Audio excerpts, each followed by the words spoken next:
Días. Les propuso otra parábola diciendo: el reino de los cielos es semejante a una semilla de mostaza que un hombre tomó y sembró en su campo, la cual en verdad es más pequeña que todas las semillas, pero cuando ha crecido es la mayor de las hortalizas y llega a ser árbol, hasta el punto que vienen las aves del cielo y anidan en sus ramas. Otra parábola les habló: el reino de los cielos es semejante a la levadura que una mujer tomó y la escondió en 3 medidas de harina hasta que todo fue leudado. Eso es Mateo 13, 31, 32 y 33. Quizá no todos estuvisteis la semana pasada, pero este mes, el mes de septiembre, estamos reflexionando en base a algunas parábolas de Jesús. La semana pasada explicaba, y voy a recordar, que en la Biblia, en el Nuevo Testamento, hay 3 tipos de parábolas de Jesús. No son una sola cosa, sino que tienen diferentes formas literarias. Algunas son como las que vimos la semana pasada, que son las más cortas, son como una frase, como un aforismo, como una máxima, una única frase dicha. Son relativamente misteriosas. La semana pasada recordaréis que vimos esta de los niños sentados a la plaza que ni bailan ni endechan, que ni se alegran con el motivo de gozo de la llegada del reino, ni están de luto por no reaccionar ante él. Y vimos también esa otra parábola que también es como una frase, como una máxima, de los vestidos viejos y los paños nuevos, que no pueden ir juntos porque si coses uno al otro, pues la rotura será peor. ¿Recordáis que vimos este tipo de parábolas que son una frase? Hay un segundo tipo, os lo mencioné también la semana pasada, que son relatos, que son quizá las más conocidas. El hijo pródigo, los 2 deudores, el fariseo y el publicano. Historias, relatos en los que Jesús, en mitad de una conversación, trae este relato para explicar alguna cosa que tiene que ver con aquello de lo que se está hablando. Y hay un tercer tipo de parábolas, que son las 2 que acabo de leer hoy. Son parábolas más cortas. En verdad no son un relato, ni tampoco son una sola frase. Son como una especie de cuadro pintado con palabras. Le voy a pedir a los compañeros de vídeo que nos pongan en la pantalla unos cuadros. Hay 2 cuadros que os vamos a mostrar ahora, que son, no sé si habéis oído hablar de los bodegones. Son un tipo de pintura, por ejemplo. Ahí tenéis, si miráis las pantallas, es un cuadro, una pintura de algo cotidiano, sencillo, habitual. También está lo que se llama pintura costumbrista. Podéis pasar a la siguiente, en la que se ve una mujer. Es muy oscura la pintura y con la definición no se ve tan claro, pero es una mujer en la cocina, tiene un plato de pescados ahí y está con un mortero trabajando, ¿no? Una pintura costumbrista de algo cotidiano, algo sencillo. Bueno, estas parábolas cortas no son un relato ni son una frase corta, se parecen mucho más a esto, a una escena, una pintura, ¿no? Y tú tienes una pintura de esta escena, una semilla de mostaza que es sembrada y crece y se hace un árbol, ¿no? Evidentemente no es una imagen estática, pero no es un relato ni es solo una frase, ¿vale? Estos son el tercer tipo de parábolas a las que pertenecen las 2 que os he leído al principio, que están en el Evangelio de Mateo en el capítulo 13. Ese capítulo, el 13 de Mateo, son todo parábolas. De hecho, en el Evangelio de Mateo hay 5 discursos, ¿vale? Cada evangelio está organizado diferente. Mateo pensó, cuando escribió su evangelio, pensaba en la mentalidad de los judíos.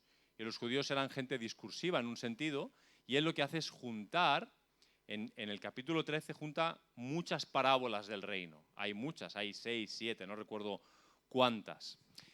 Es cierto, tenemos que reconocer que no sabemos si Jesús hizo algo parecido a sesión de parábolas. Vente esta tarde a las 7 a la iglesia, vamos a tener sesión de parábolas, ¿no? Vente a la costa del mar de Galilea, tenemos culto de parábolas. Y se sentaba frente a la multitud y empezaba a contar una parábola tras otra, como refleja Mateo 13. Es, desde mi perspectiva, poco probable que fuera de esta manera que él contara las parábolas. Me parece más plausible que él, en mitad de una circunstancia dada, aprovechara para traer una parábola que explicaba, aclaraba. En todo caso, no podemos ni afirmar ni negar que Jesús hiciera, a lo mejor, sí, un día dijo, oye, Mateo, vete apuntando todas las parábolas que yo vaya diciendo, que un día vamos a juntar a la gente y voy a contar todas las parábolas de una. No lo sabemos. Sí podemos afirmar que Mateo tuvo esta intención. Cuando él reunió toda la información para que la gente entendiera o conociera el Evangelio, él metió este discurso ahí en el capítulo 13, ¿vale? Entonces, como no todos estabais la semana pasada, voy a recordar algo que dije la semana pasada que es muy importante, y es que durante este mes de septiembre las predicaciones las voy a dejar a medias. Algún hermano o hermana que me quiere mucho en esta iglesia ya me acusa, digo amistosamente, de que a veces no las termino. Pero es que yo veo que Jesús a veces dejaba parábolas ahí a medias y tú tenías como que finalizar, ¿no? El hijo mayor de la parábola del hijo pródigo, ¿entró o no entró a la casa? Tú tienes que finalizar la historia. Bueno, pues yo, en un intento de parecerme a Jesús en algo, pues voy a acabar más a medias imposible las predicaciones este mes y las vais a acabar vosotros en grupos pequeños, ¿vale? Ya lo hicimos la semana pasada, cuando menos te lo esperes voy a decir, ¡ja! Se ha acabado la predicación, os voy a poner en grupos de 4 y vais a seguir con un par de preguntas que os vamos a facilitar, ¿vale? Para que rematéis vosotros la reflexión en grupo pequeño con los hermanos que tenéis alrededor. Esto lo haremos todo el mes. Sé que no se ha hecho mucho esto, pero no pasa nada, aprovechémoslo. En la pandemia no podíamos estar juntos, ahora podemos. Aprovechémoslo, ¿vale?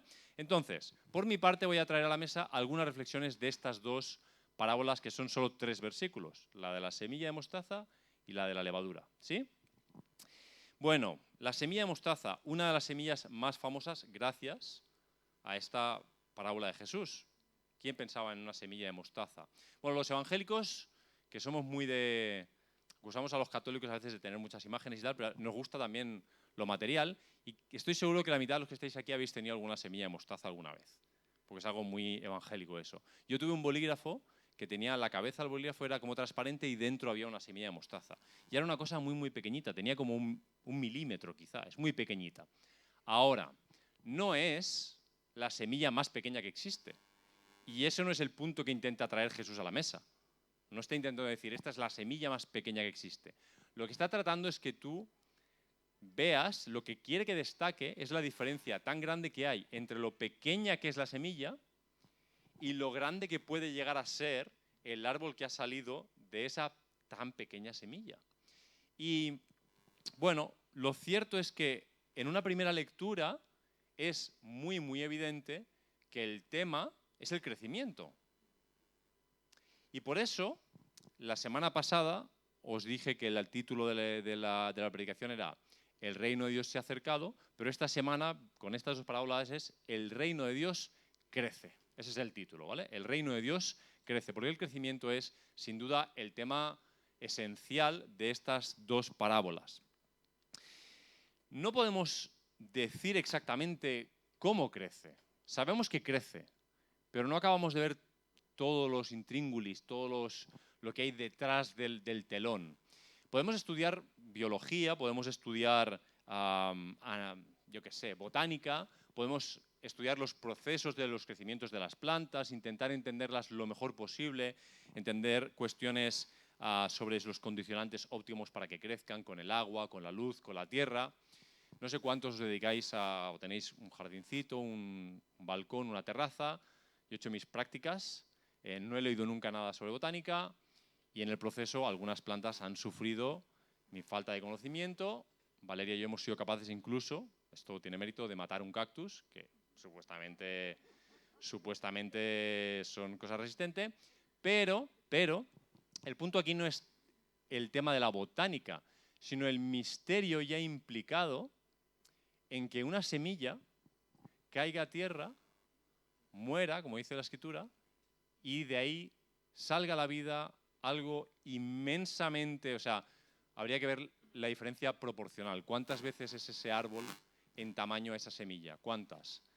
5.000 veces más grande, 5 millones de veces más grande, de algo que cae al suelo y muere. Es decir, el misterio de la vida y de la muerte está ya en esa semilla. Y aunque podamos cultivar y ser conocedores del campo como muchos lo son, y saber que si hago esto y esto y esto y esto, el resultado suele ser este y es un resultado positivo y tendré tomates, por ejemplo, yo no sé explicar, y esa persona tampoco, qué es lo que pasa detrás de eso. Lo que sí sabemos es que si la semilla genera vida, hay una cosa que no puede dejar de suceder ya, que es el crecimiento. Si la semilla está viva, la planta crece. Y aunque te parece poca cosa, y es muy frustrante porque tú sales cada día al balcón y la ves prácticamente igual, salvo que salga una flor, de vez en cuando pasa eso, pero aunque tú es poco, en verdad la fuerza del crecimiento es imparable. No hay nada que tú puedas hacer para parar el crecimiento. La única cosa que podrías hacer es matar la planta. La puedes ahogar, la puedes esconder de la luz y que eso la mate despacio. Puedes hacer muchas cosas, pero no puedes parar el crecimiento. Bueno, esta es la lectura, digamos, más evidente. Pero hay una segunda lectura de esta pequeña parábola que implica recordar que es una parábola. La semana pasada os explicaba la etimología de la palabra parábola, que significa, ¿recordáis los que estabais? Poner al lado. Lo que significa literalmente es echar o poner al lado. Lo que Jesús hace en estas parábolas es poner una cosa al lado de la otra.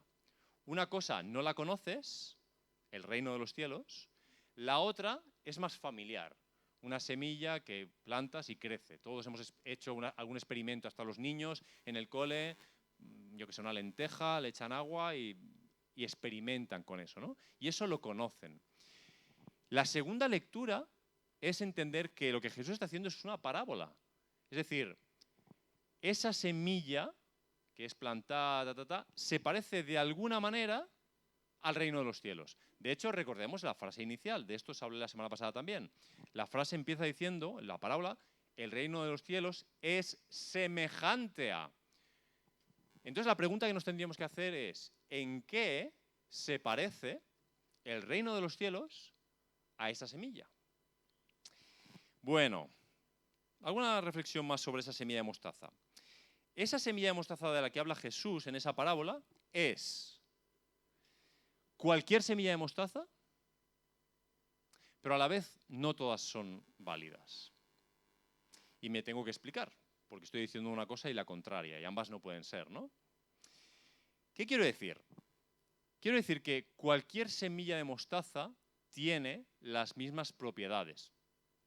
Y en principio tiene potencialmente la posibilidad de llegar a ser ese árbol del que habla la parábola. Ese árbol grande, leído por ahí, 4 o 5 metros de árbol por lo visto, tu investigación en Wikipedia, que es capaz de, según la parábola, anidar a las aves de los cielos. Pero no todas las semillas de mostaza llegan a ser ese árbol. Y la parábola te da una pequeña pista de qué es lo que sucede, qué es lo que hace que esa semilla en particular llegue a ser ese árbol. Y lo que sucede literalmente es que es tomada por un hombre y sembrada en su campo.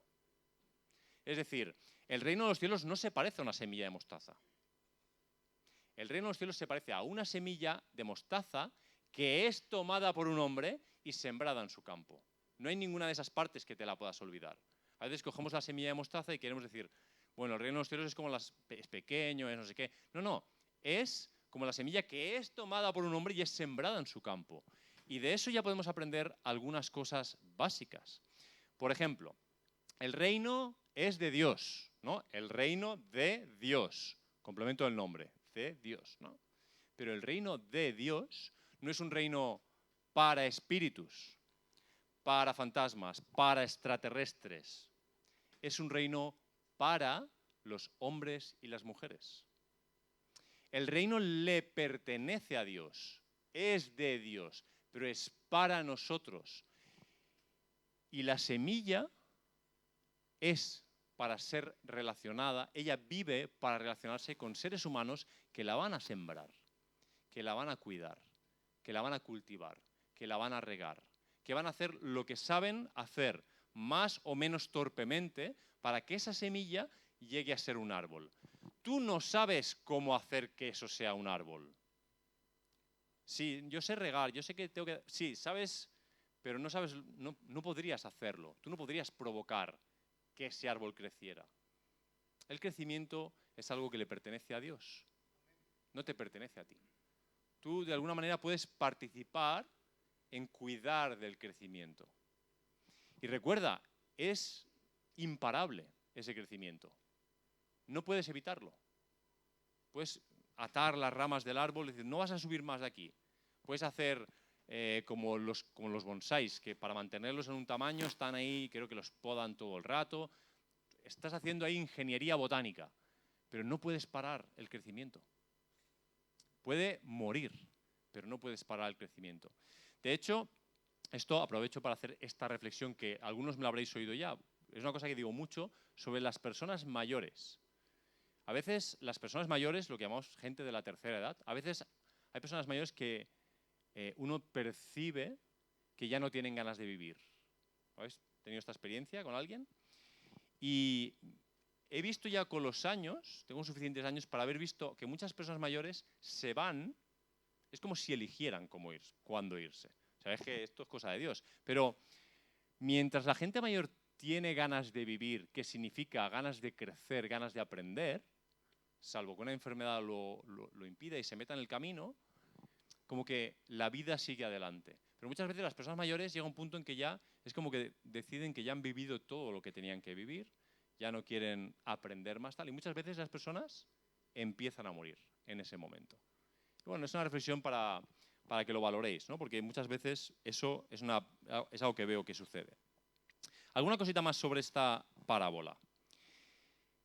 Si la diferencia o el reino se parece no a la semilla, sino a la semilla que es cogida por un hombre y sembrada, el reino de Dios debe ser sembrado. O sea, el reino de Dios es para que sea recibido por tu parte y sembrado en tu campo.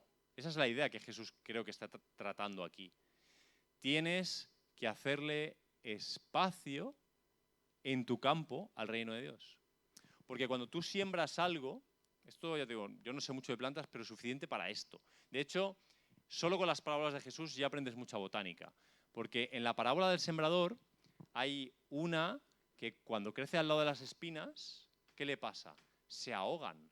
Se ahogan porque están compitiendo por la tierra, porque están compitiendo por la luz, porque están compitiendo por la humedad de la tierra. Y una planta, cuando compite con otra, reparte recursos y a veces no le llegan lo suficiente. Y entonces no puede promover la vida, no puede crecer como debería crecer. Y esto es lo que Jesús está queriendo decir con su reino, o por lo menos es parte de lo que creo que hay aquí, ¿no? Que su reino se parece no a una semilla en sí misma, sino a una semilla que es tomada y sembrada. O sea, hay una relación entre el reino de Dios y tu recepción, tu abrazo al reino de Dios que llega a tu vida, si lo siembras o no lo siembras, si le haces espacio en tu campo o no se lo haces. La última cosa que os digo sobre esta parábola es que acaba diciendo esto de las ramas y las aves que anidan en ellas, y evidentemente a tu oído esto puede ser más o menos significativo, pero a un oído judío, cuando un judío escuchaba esto, inmediatamente le venía un texto de Ezequiel a la mente. Ezequiel capítulo 17, desde el versículo 22 dice: así dice Yahvé, yo también tomaré, aquí está hablando en futuro, yo también tomaré del cogollo de aquel cedro. El cedro evidentemente es un árbol mucho más grande, pero aquí está diciendo que toma del cogollo de aquel cedro, le sacaré un renuevo tierno, algo pequeñito, y yo mismo lo plantaré sobre un monte alto y prominente.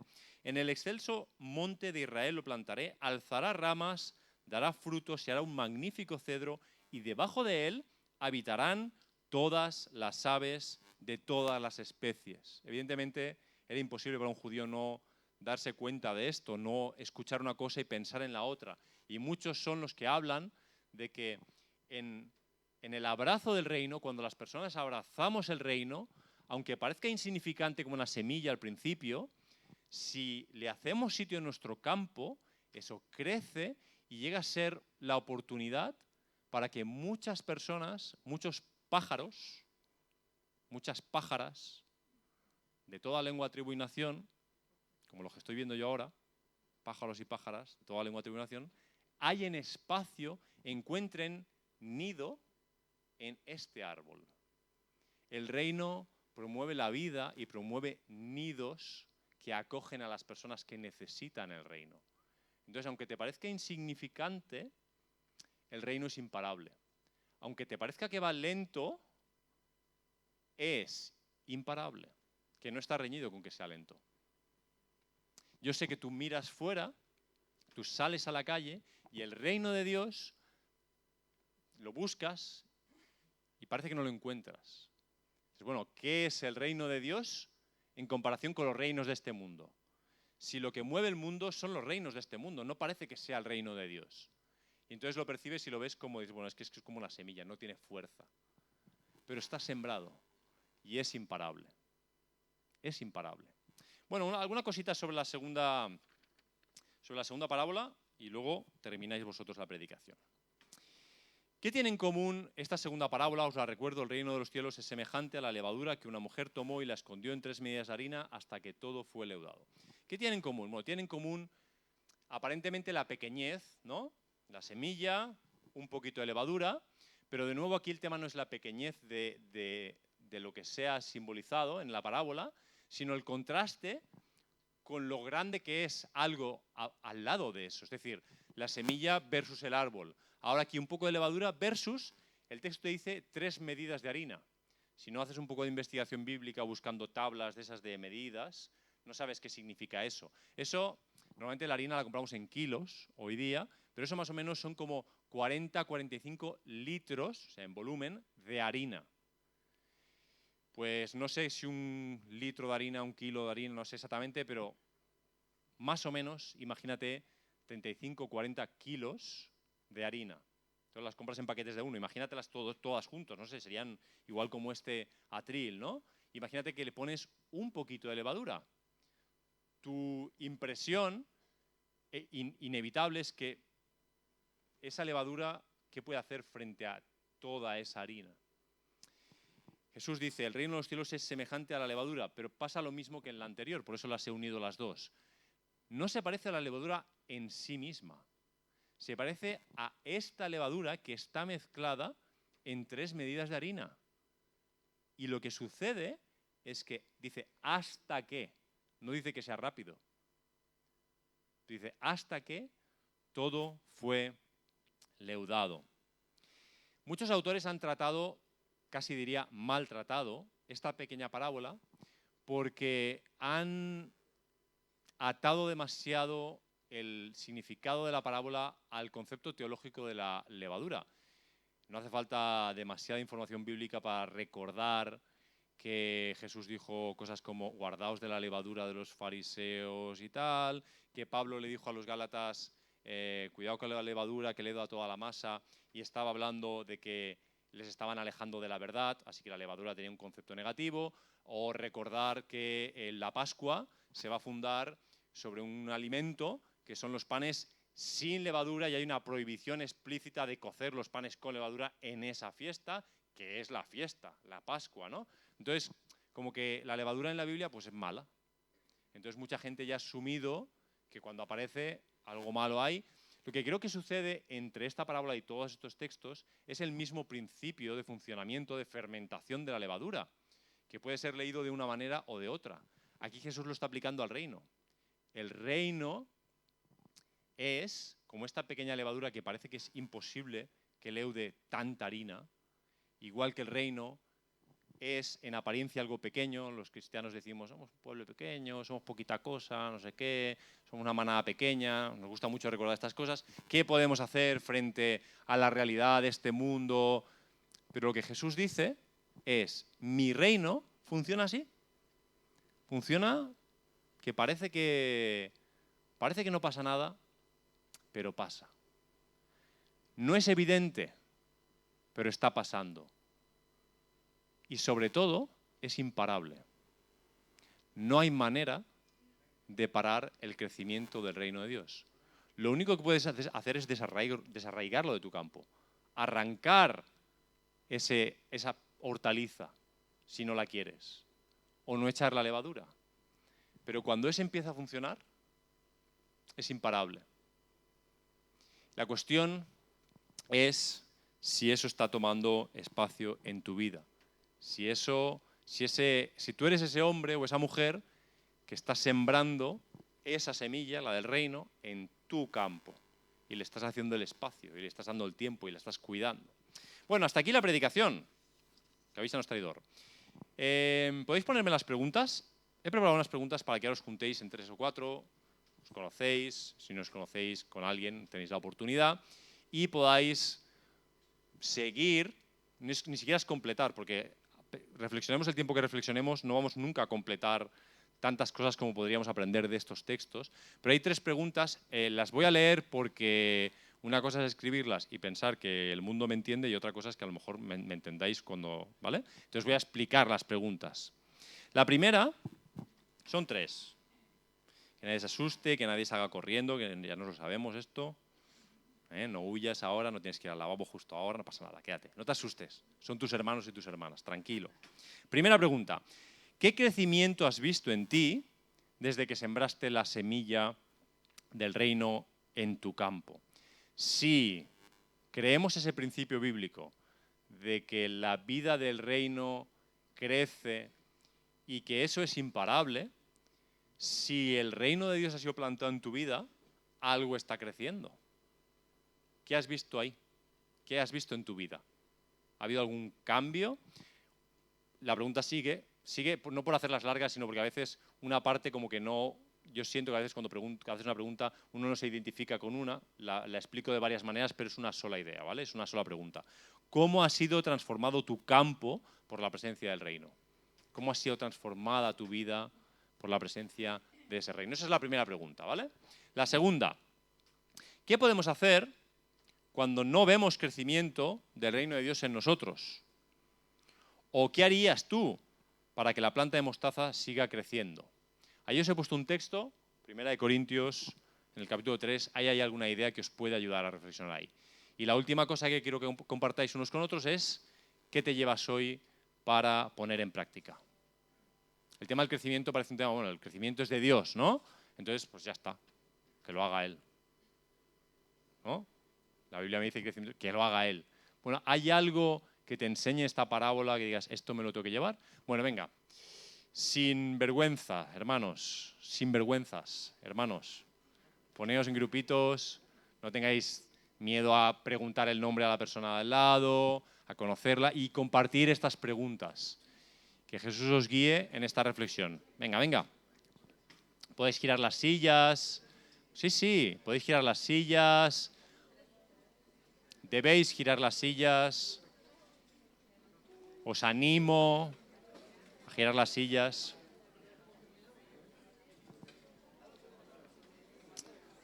Ujieres, si alguien intenta huir, placadle.